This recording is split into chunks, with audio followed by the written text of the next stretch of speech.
Baie welkom by die erediens van die NG Kerk vir Karasberg. Dit is vir Sondag 21 Julie 2024 en ons kyk 'n bietjie na waar Jesus die kindertjies seën. Maar vra eintlik 'n ernstige vraag. Is Jesus ernstig? Maar voordat ons daarby kom ons sluit net eers ons oë en dan bid ons saam. Ons Hemelse Vader, alle eer, alle lof, glorie, alles gaan aan U, want U is die Skepper God wat ons ook vashou, soos wat U die heelal vashou in U hand. En ons dank U Here dat ons ook die voorreg het om so in U woord te kan kuier en vra dat U daardeur vir ons ook sal lei en sal leer in Jesus se naam. Amen. Ons skrifgedeelte Matteus 19 vanaf vers 13 tot 15. Kom ons lees dit saam. Toe is kindertjies na Jesus gebring, sodat hy hulle die hande kon oplê en vir hulle bid. Maar die disippels het hulle berisp. Jesus het egter gesê: "Laat die kindertjies begaan en moet hulle nie langer verhinder om na my te kom nie, want die koninkryk van die hemele behoort aan mense soos hulle."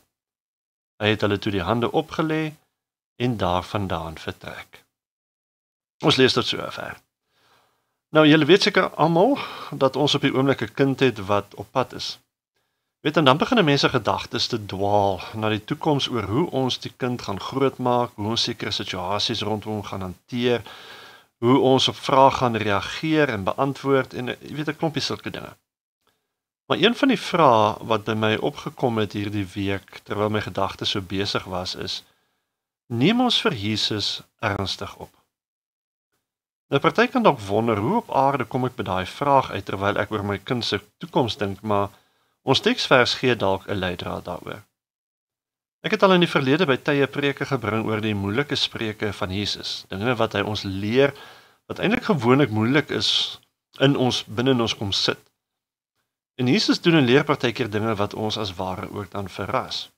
En die grootste hiervoor is natuurlik omdat ons as mense, selfs ons as gemeente, gewoonlik 'n beeld het van wie ons dink Jesus is. Soos wat ons hom leer ken deur die jare, jy weet, deur middel van sonnaarskool, deur middel van preke, deur middel van ervarings. Maar die probleem is, dis nooit die volle prentjie van wie Jesus is nie. Jesus sê by heel wat geleenthede dat om hom te volg nie grappies is nie, dis moeilik. Heel wat mense sê hulle hou nie van die Christelike geloof nie en draai dan daarvan af weg. Eintlik dink ek hulle het dalk nie gesien dit is te moeilik en het dan besluit dit is nie meer die moeite werd om te probeer nie. Maar dit is ook gewoonlik vir ons 'n verrassing, omdat ons nie noodwendig dinge altyd probeer sien of verstaan vanuit God se oogpunt nie. En al gee God vir ons baie leiding hierin in sy woord, is dit altyd 'n ontdekkingstog en partykeer dalk, soos ek gesê het, verrassend. Maar ook het ek begin wonder of ons in die NG Kerk nie dalk, jy weet, te veel spasie begin plaas het tussen God en hulle geloof aan die een kant en dan die dinge wat in die land en die politiek gebeur aan die ander kant nie. Nou, wat bedoel ek hiermee? Luister 'n bietjie wanneer mense in 'n gesprek praat oor die probleme wat ons in Namibië en Suid-Afrika sien en luister of hulle ooit vir God iewers in die gesprek noem of nie. Met ander woorde, hoeveel mense dink hoegenaamd dat God dalk die oplossing is vir al ons probleme? En moet ek nie maar dalk eerder sê, wat die hart van vol is, loop die mond van oor nie. Hoeveel van ons neem Jesus ernstig op wanneer dit kom by ons alledaagse dinge en probleme en uitdagings in die lewe? Daar's natuurlik heelwat faktore wat veroorsaak dat mense eintlik al verder weg van God af beweeg, van die moeilikheidsgraad van Christendom tot die duiwel wat mense wegdryf. Nou, daar's baie ander redes, maar vandag wil ek op een spesifieke rede fokus en dan oorgaan na ons titel en teksvers toe. As 'n voorbeeld wil ek graag die volgende stellings vir julle wys. 'n God bestaan wat geskep het en die wêreld beheer en oor die mense se lewens wag hou op aarde. God wil hê mense moet goed wees, vriendelik en regverdig soos deur die Bybel en ander gelowe geleer word in die wêreld. Die sentrale doel van die lewe is om gelukkig te wees en goed te voel oor jouself. God hoef nie baie betrokke te wees in jou lewe nie, behalwe wanneer God nodig is om 'n probleem op te los. Goeie mense gaan hemel toe. Nou, hierdie stellings wys die gedagtegang van baie Christene in die wêreld. Om die waarheid te sê, dit is die veramerikanisering van Christendom, as ek dit so kan stel. En ek is seker heelwat mense in ons land dink dalk ook al so. Ek het al by geleenthede genoem hoe Kersvader en die Kersboom in Amerika eintlik die betekenis van Kersfees kom steel het. Hierdie tipe geloof word 'n moralistiese terapeutiese deïsme genoem en stem nie ooreen met dit wat die Bybel vir ons leer nie.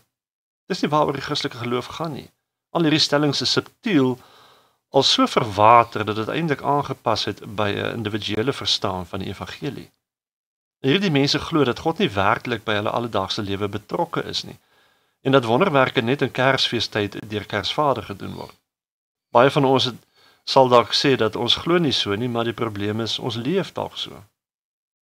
Kom ons kyk byvoorbeeld na die laaste ene. Goeie mense gaan hemel toe. Dit klink goed. En 'n mens sien dit baie in die sepies en die films en op TV, waar as mense doodgaan, daar altyd hierdie idee is dat hulle hemel toe gaan omdat hulle goeie mense is. Maar dis nie wat die Bybel vir ons leer nie. Dis nie goeie mense wat hemel toe gaan nie, hulle gaan ook hel toe. Dis geredde mense wat hemel toe gaan. En die enigste manier hoe jy gered kan word, is om die vergifnis en die verlossing wat Jesus aan die kruis vir ons bewerk het te aanvaar. En ons moet verstaan, as Christen is ons nie hier vir ons eie plesier nie. Verbeel jou Paulus het na die eerste keer wat hulle hom met klippe gegooi het gesê, maar hy gaan nie verder nie, want dit is nie vol lekker nie. Dis te veel moeite om na so baie plekke te gaan net om elke keer teengestaan te word. Dalk is daar van ons wat nie ernstig leef in ons geloof nie, omdat ons gedink het, nou ek is 'n goeie mens, ek leef alright, so ek gaan daarmee hemel toe, ek is daarmee so sleg soos ander nie, ek pleeg daarmee moord of wat ook al nie. Ek self het nie 'n volle prentjie, idee of beeld van wie Jesus ten volle is nie. Ek self besef dat daar partykeer dinge is wat ek nie ernstig opneem nie. Dinge wat ek dalk eerder vermy omdat ek nie Jesus ernstig genoeg opneem wanneer hy dit aan my wys nie. Wanneer Jesus in Matteus 28 van sy disippels afskeid neem en aan hulle sy laaste opdrag gee, dan is dit dat hulle na al die nasies toe moet gaan, hulle moet doop en alles moet leer wat hy hulle geleer het. Nie net sekere dinge nie, nie net die dinge waarvan ons hou nie, wat by ons kan inpas of waarmee ons dink ons kan saamleef nie, alles. Jesus vra dat ons kruise opneem en hom sal volg. Om 'n kruis te dra is nie maklik nie. Dis nie gemaklik nie. En gewoonlik beteken dit dat my lewe gaan nie meer oor myself nie. Die lewe gaan dan oor Jesus. Wanneer ons begin om hom te volg, dan begin ons om vir hom te leef. In die eerste gedeelte wat ons gelees het, is Jesus besig om kindertjies te seën. Selfs nadat sy disippels eers die mense probeer keer het, om hulle kinders na hom toe te bring, omdat hy heeldag besig was en moeg is. Maar Jesus neem sy roeping ernstig op. Vir hom gaan dit nie oor homself nie. Ek dink in hierdie gedeelte is daar iets belangrik wat Jesus ons leer. Nog iets wat ons ernstig moet opneem. Ons moet verstaan dat Jesus ernstig is oor kinders. Hulle is nie maar net 'n ekstra item op 'n kerk se program nie. Hulle is nie maar net kinders wat gelukkig gehou moet word sodat ons as volwassenes kan voortgaan met ons program nie. Jesus neem kinders ernstig op. Ons moet ook. En die een manier wat hy vir ons hier kom leer, is om kinders hande op te lê en hulle te seën. Die Jode het vir my 'n wonderlike gebruik in hierdie geval, en dit is waarna ek verwys het in die begin toe ek gepraat het oor die vraag of ons vir Jesus ernstig opneem of nie. Elke Vrydag aand wanneer die Sabbat vir hulle aanbreek, spandeer die gesin gewoonlik hulle tyd rondom 'n tafel, waar hulle mekaar herinner aan wat God vir hulle gedoen het, maar ook is dit 'n geleentheid wat die vader in die huis dan gebruik om sy vrou en elkeen van sy kinders te seën. Terwyl ek in Taiwan was, het ek 'n vriend gemaak met 'n Jood wat afkomstig was van die Levi-stam. Sy ouers het nog in Israel gebly op daai stadium, maar ten spyte van die duisende kilometers tussen hulle, het sy pa hom nog elke Vrydag aand gebel en hom dan sonder so oor die foon geseën. En ek dink dit is hoe dit lyk, as 'n mens vir Jesus ernstig neem. Seën van ons kinders. En ek het al begin dink aan hoe ek vir Jesus ernstig moet begin opneem in die grootmaak van my kind. Een van die dinge waarna mens dink is hoe jy jou kind moet grootmaak om eendag suksesvol te kan wees en dus voorberei te kan wees vir die lewe as 'n volwassene. So 'n mens dink byvoorbeeld aan die kind se akademiese vordering, aan sy sosiale vordering, deelneme aan sport en universiteit en al sulke dinge. Maar as ek vir Jesus ernstig opneem, dan is die belangrikste ding wat ek oor moet dink en heeltyd in gedagte hou, is om my kind na Jesus toe te bring en aan te bring.